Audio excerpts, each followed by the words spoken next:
चांद सा मिसरा अकेला है मेरे कागज़ पे, छत पे आ जाओ मेरा शेर मुकम्मल कर दो।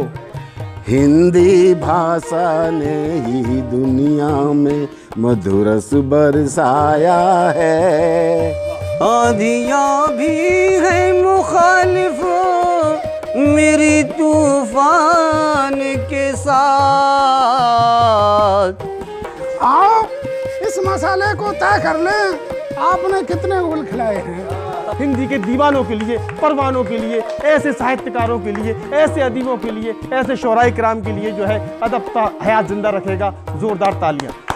प्रेम ये बताता है मेहमान कैसा है, लहजा ही जताता है सम्मान कैसा है। हिंदी दिवस के उपलक्ष्य में सभी लोगों का गजल लाइव चैनल पर हार्दिक स्वागत है।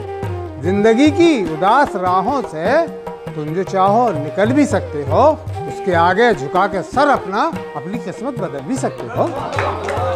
गैरों का खैरो मकदम, अच्छी गजल पढ़ें आप। अपनों से रूठे लोग। मेरी प्रेम का मुझसे इस तरह चाहत बढ़ाती है जैसे सरकार पेट्रोल डीजल गैस के दाम बढ़ाती है।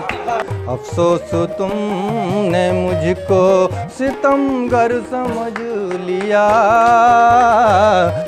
खाली नहीं है हम भी इधर हम के बार से।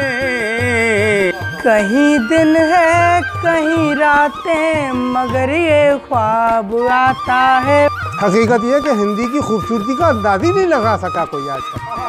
दिन जुदाई के भी फिर सुहाने लगे। इज्जत जहां में होती है इंसान देखकर।